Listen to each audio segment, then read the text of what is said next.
شکر گزار ہوں ادارہ فروغ قومی ایمان مسلم انسٹیٹیوٹ اور یونس ایمرے انسٹیٹیوٹ کا کہ جنہوں نے مجھے اپنے خیالات کے اظہار کا موقع دیا۔ اچھا، یہ کانفرنس در حقیقت عالم اسلام کی دو عظیم ہستیوں مولانا جلال الدین رومی اور حضرت سلطان باہو رحمۃ اللہ علیہ کی تعلیمات و افکار کے حوالے سے منعقد کی جا رہی ہے۔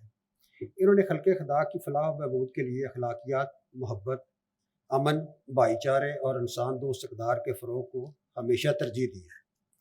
مولانا روم کی تصاریف میں مثنوی، معنوی، فیہ معافی اور دیوان شمس تبریز شامل ہیں۔ یہ فارسی میں لکھی ہوئی کتاب ہے جو 72 مقالات پر مشتمل ہے۔ دیوان شمس تبریز ایک شعری دیوان ہے۔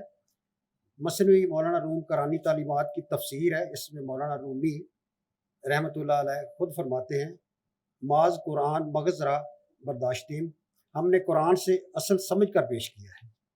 مولانا جلال الدین رومی کی مثنویوں میں کردار نگاری، خودداری اور بلند حوصلگی کا جو درس ملتا ہے وہ انسانوں کی بھلائی کی جانب رہنمائی کرتا ہے۔ اس پر عمل پیرا ہو کر معرفت الہی کا راستہ کامیابی سے تلاش کیا جا سکتا ہے۔ انہوں نے اپنی شاعری میں خودی اور بے خودی جیسے آفاقی موضوعات پر غور و فکر کی دعوت دی ہے۔ انہوں نے اپنے افکار میں بتایا ہے کہ انسان ظاہری اور سطحی باتوں کی جانب زیادہ دلچسپی لے رہا ہے اور معنویت سے بے خبر ہے۔ مولانا رومی رحمۃ اللہ علیہ کی فکر ہمیں دعوت دیتی ہے کہ انسان کو اس پستی سے بلندی کی طرف کیسے آنا ہوگا۔ یہی اس کی فلاح کا راستہ ہے، کیونکہ معاشرے میں نیکی کو عام کرنے میں ہی کامیابی ہے۔ اس سے کئی ٹوٹے ہوئے دلوں سے آپ کے لیے دعا نکلتی ہے۔ فرماتے ہیں، ہر کجا ویراں بود آنجا امید گنج ہست گنج حق راہ می نہ جوئی در دل ویراں چرا۔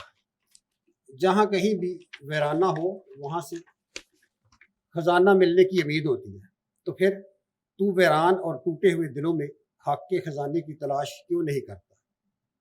اسی طرح حضرت سلطان باہو کے رحمۃ اللہ علیہ کے ہاں بھی صوفیانہ تعلیمات کا رنگ نمایاں ہے۔ ان کی شاعری میں تصوف کے ساتھ اخلاقیات، محبت، انسانیت اور رواداری جیسے موضوعات ملتے ہیں۔ ان کے کلام میں آفاقی سطح کے موضوعات ہیں جن میں تصوف کے ساتھ عشق حقیقی کا رنگ بھی نمایاں نظر آتا ہے۔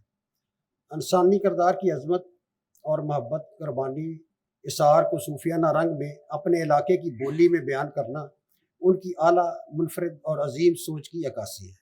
وہ جس رنگ میں رہتے ہیں اپنے حلقہ ارادت کو اسی رنگ میں رنگ کر ان کی زبان، ثقافت، سماجی رویوں اور شعور کے ساتھ ہم کلام ہوتے ہیں تو معاشرہ ان کے افکار اور سوچ پر لبیک کہتا ہے۔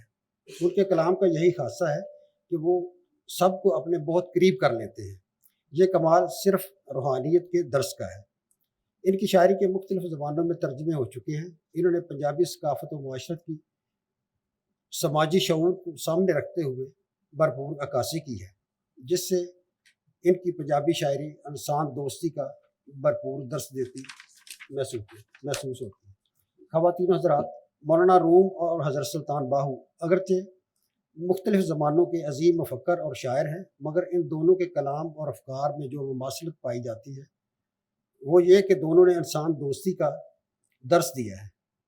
وہ نوجوانوں کی معاشرتی، روحانی، اخلاقی، سماجی اور ثقافتی سطح پر اصلاح کا فریضہ ادا کرتے ہیں جو صراط مستقیم کی جانب رہنمائی کرتا ہے۔ ان ہستیوں نے اپنے اخلاق و کردار سے نوجوانوں کی تعلیم و تربیت اور ان کے کردار کی تعمیر کی ہے۔ ان کے افکار سے ہماری تہذیب و ثقافت اور کردار کی عظمت اجاگر ہوتی ہے۔ حضرت سلطان باہو عظیم صوفی بزرگ ہیں، آپ کو فقر میں نمایاں مقام حاصل ہے۔ حضرت سلطان باہو رحمۃ اللہ علیہ نے 140 فارسی کتب تصنیف فرمائی، جن میں سے ایک شعر و شاعری کا دیوان باہو بھی شامل ہے۔ ان کی وجہ شہرت پنجابی کلام ہے۔ حضرت سلطان باہو نے معاشرے کی اخلاقیات، آداب پر بہت زور دیا۔ انہوں نے محبت، برداشت، امن کے ترجمان کے طور پر خود کو نمایاں کیا۔ ظاہری کردار کی تعمیر کی، بلکہ نہ صرف ظاہری کردار کی تعمیر کی بلکہ ان کے دلوں کے اندر جھانک کر ان کی روح کی آبیاری بھی کی۔